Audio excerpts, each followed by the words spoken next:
Good evening there, everybody. What is happening? Hopefully, you all are having a wonderful day today. I thought that I would come with a little bit of news. Um, about a week ago, I posted a video getting on Jermall Charlo's ass because I thought that he was ducking a David Benavidez fight, which, in my opinion, he is. But in my opinion, Jermall Charlo, and this is a reason why I get on his ass so hard, is because many of the people, especially of the LDBC and new media, they've been really trying to push Jermall Charlo, and they've been basically saying that he's all Lions only and everything of that sort. Listen, Jermall Charlo is a very talented fighter. I think that he is a grade fighter. I think that he's beaten some decent names in his career, but the problem with Jermall Charlo is that he debatably has no A-class names in his career, and his next fight is against this dude, Juan Macias Montiel. And if we just take a look at his record here, because this is going to be Jermall Charlo's next fight, he fights him, let's see, I believe that is June 19th. And we see his recent record. Now, the best win that he has had in his career is the last one that he had last December in 2020 over James Kirkland.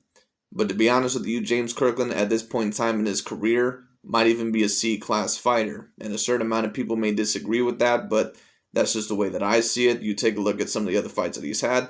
It's not that this dude is a bad fighter. He's had a split draw against Hugo Centeno Jr., and Hugo is not a bad fighter. But if you remember what Jermall Charlo was able to do to him a couple of years ago, or a few years ago even, you know that Hugo is not necessarily an A-class fighter. Bottom line is this: when you take a look at this dude's record, this guy really has no elite names on his resume, at least that were in their prime or at a very decent point in his career. And this is who Jermall Charlo is facing next.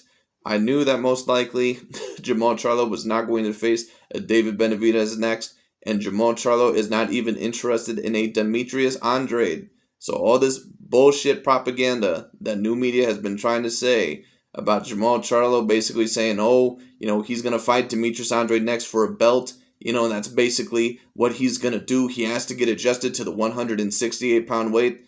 Jermall Charlo, what he does, and I'm going to say this again, Jermall Charlo, what he does is he talks a lot of shit on these fighters, but then when it comes to actually facing a lot of these top champions, these A-class fighters, when they finally confront him on his trash talk, he becomes a dog with his tail in between his legs. He is not serious about fighting any of these top guys. That is why he is fighting Juan Macias Montiel next, who is probably a C-class fighter, and a certain amount of people may disagree.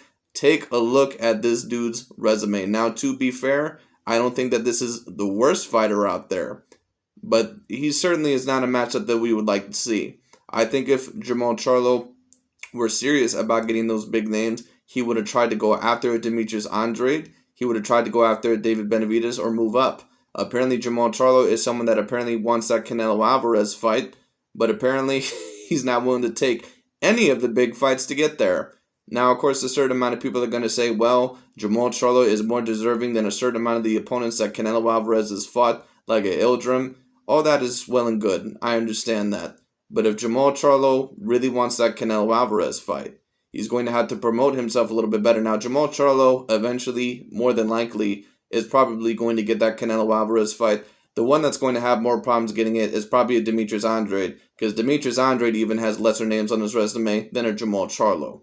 So it is what it is. But the bottom line is this. You're not going to get that Canelo Alvarez fight, really any big fight, by facing this dude next. I mean, it is what it is. When we take a look, let's just take a look at Jermall Charlo's resume. Let's take a look and see the names that he's beaten in his career at middleweight. Now, the 154 campaign, I think the Jarek Williams fight, I thought that was a decently impressive win. Maybe you can debate that as an A-class win. But all these other wins, I have these Jermall Charlo fans, that say Matt Korobov was this decent fighter. Matt Korobov, when you take a look at him, he's a fighter that got knocked out by Andy Lee in his first loss, and then he got knocked out by Chris Eubank Jr. You take a look at all his middleweight campaigns. The first fighter that he fought was Jorge Sebastian Highland.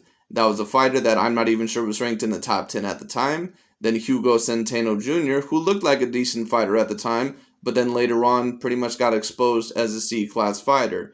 Then he fought Korobov, who in my opinion is another C-class fighter. You are not going to lose to Chris Eubank Jr. within 2 rounds if you are at least a B-class fighter. That's not going to happen. Then he faced Sergey Derevyanchenko, who I thought was a decent matchup. I thought overall that was not the worst name that he could have taken, so I give him a little bit of a credit, a little bit amount of credit for that. But this next guy, this next guy that is going to be coming up on June 19th, I mean, this is just absolutely ridiculous. This guy is a nobody, and a certain amount of people, of course, are not going to agree with that. Once again, does this look like Jermall Charlo is serious about taking the big fights? Does it look like he is taken about, does it look like he's interested in taking these big fights? He could have possibly signed with DAZN to face Demetrius Andrade. He could have possibly, went up to 168 because he called out David Benavidez, or he at least said that he was going to beat him up. And then when it came down to it, then all of a sudden when David Benavidez and his trainer called him out on his bluff, all of a sudden he doesn't want to go up there. Why does he have to go up to 168? Once again, I've been telling people this for years. Jermall Charlo doesn't really want that Canelo Alvarez fight.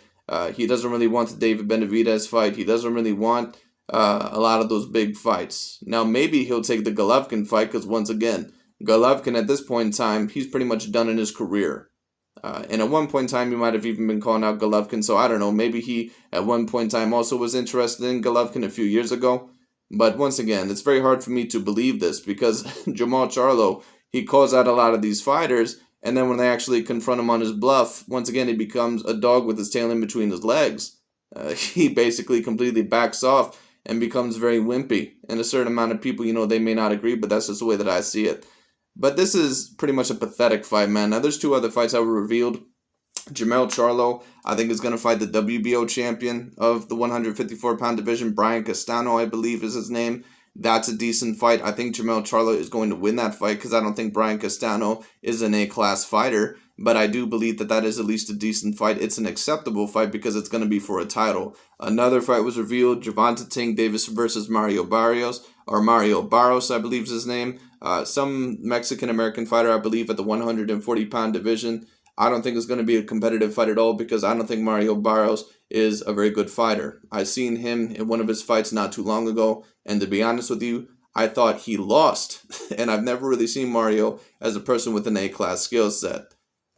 Man, it's just unfortunate to see Jermall Charlo in one of these fights. But once again, the reason why overall he's getting these names on his record is because he is not serious about taking these big fights. He is not serious about taking these bigger fights. Jermall Charlo himself is not serious about taking these big fights. So I know the Jermall Charlo fan base, they're going to rant and rave and basically say that, Jermall Charlo, he's being ducked, man, overall, Canelo Alvarez don't want that fight and a certain amount of these other guys don't want that fight. It's Jermall Charlo who does not want that fight. And to be quite honest with you, I'm not even sure if he's serious about the Gennady Golovkin fight. But we'll see what happens with that. Anyway, that's really about it. Thanks so much for watching. We'll see what happens. Hopefully, Jermall Charlo eventually gets one of these bigger fights. That's if he wants it. So we'll see what happens. Anyway, thank you all so much for watching. I'll talk to you all later.